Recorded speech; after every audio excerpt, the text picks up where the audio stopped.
One. Hi, I'm Marguerite O'Brien. I'm the Director of Wellness Prevention and Advocacy here at the University of South Carolina, and I'm here to talk with you today about stress. Are any of you stressed? I would imagine maybe that's true. I really want to talk with you more about self-care and less about stress because, as you all know, stress happens. No matter what is going on in our life, stress can be a motivating thing actually to help us get a project finished, to get ready for a big event, to plan a vacation. There's lots of stress that we call eustress, that's positive, motivating stress. But there's also a lot of stress in our lives that can be sort of debilitating stress. And that could be things like writing a dissertation, or working, or caring for a family, or doing all of those things at the same time while trying to be a good friend, a good partner, a good person in your family. So there's lots of things that can cause us stress, and sometimes, especially when it's crunch time, so at the end of a semester, especially when the holidays are coming, which is happening at the end of this semester in just a few weeks, it can be really easy to put aside self-care, to say, oh, I'll do that later, or I was really thinking I would like to get a massage, I just don't have time. Or I was really thinking it would feel great to get home from work, to get home from school, to just draw a bubble bath and maybe pour a glass of wine or whatever and just like soak for a few minutes. No, I don't have time. I got to work on that paper. I've got to finish that chapter or get that citation done. I'm just going to ask you to take a moment to just breathe. Just take that moment, step back, and know that it's okay to take time for self-care. Actually, it's necessary, quite frankly.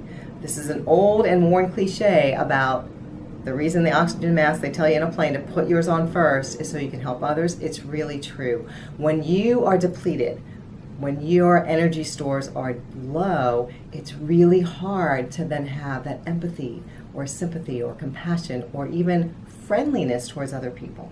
So if you're noticing that in yourself, that you're more irritable than normal, that you're saying no to doing things that you used to enjoy doing, just check in with yourself.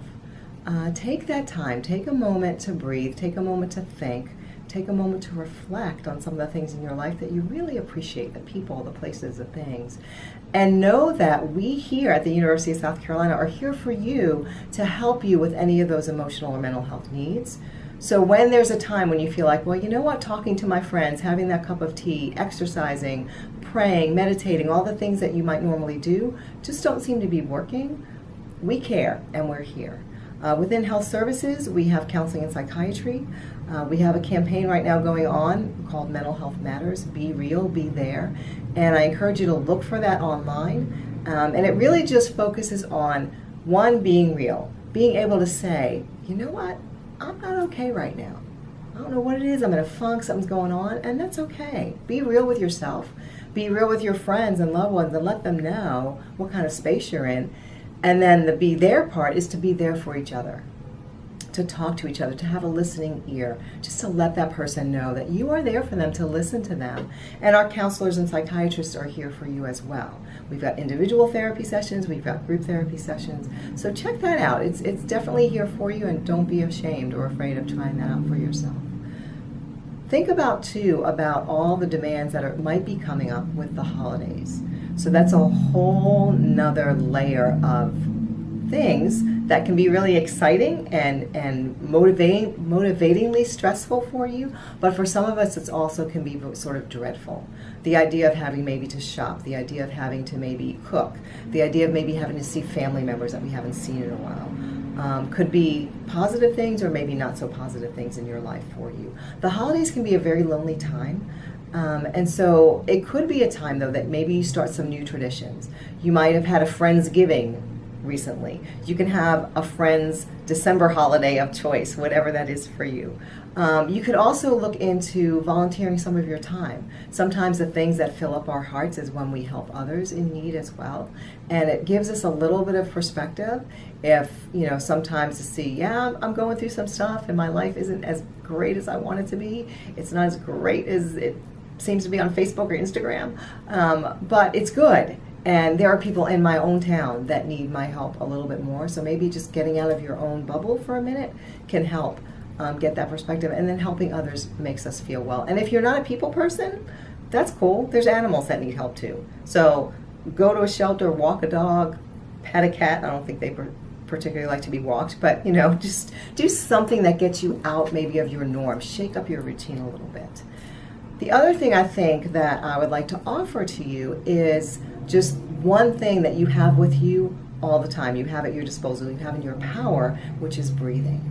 It is a really, really, really powerful tool to help you to focus, to help you to concentrate, to help you to literally release the outside world for a little bit of time, depending on how long you spend in doing some deep breathing and into some meditation. We do have some guided meditation on our website for Student Health Services, but you can also certainly Google guided meditation. There's plenty of stuff out on YouTube that's free for you to use. But right now what I'm going to offer us to do is just a simple 2-minute breathing exercise.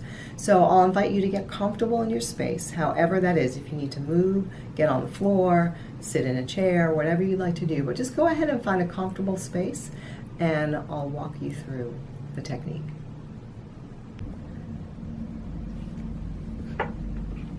So finding that comfortable space to sit in, I invite you to close your eyes if that's comfortable for you, and if not, just go ahead and gaze into your lap or gaze at this image on the screen. And just start to breathe.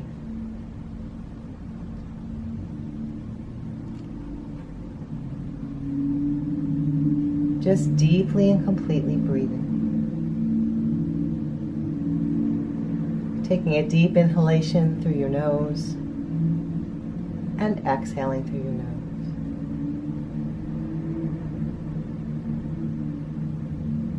And just noticing what you notice about your breathing, just as it is right now, without trying to change it, without judging it.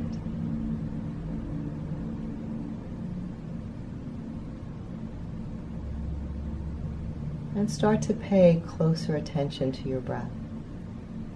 Notice how as you inhale, your belly expands, your ribs begin to expand. The very top of the inhalation, the upper chest lifts, and then softly and gently exhaling, deeply and completely. So we inhale and expand and lift and rise and open. Pause for just a moment and exhale. And slowly deflate, sort of like a balloon, inflating and deflating.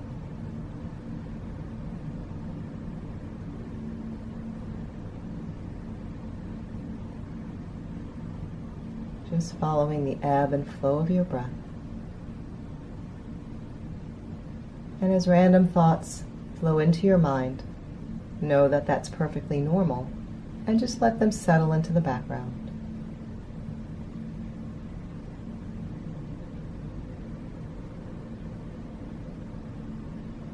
Breathing deeply and completely.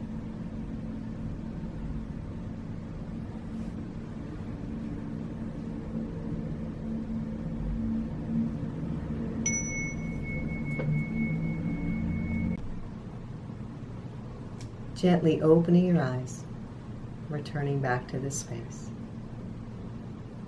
And just notice what you notice. If you feel any differently, if you feel maybe a little bit more sense of calm. That was 2 minutes, and for some of you that might have felt like 20. For some of you it might have felt like just a few seconds. Either is fine, but know that you have the power to breathe deeply whenever you need to. So that's a great tool because it really does calm our heart rates, calms our pulse, our blood pressure, and really over time, getting into that habit of breathing deeply could lead to a meditation practice, which leads to greater focus, greater ability to deal with things that life throws our way. So I highly encourage you to practice self-care during this time of the semester throughout the holidays, and to have a plan, to come up with a plan for in the new year how you are going to practice a little bit of self-care every day.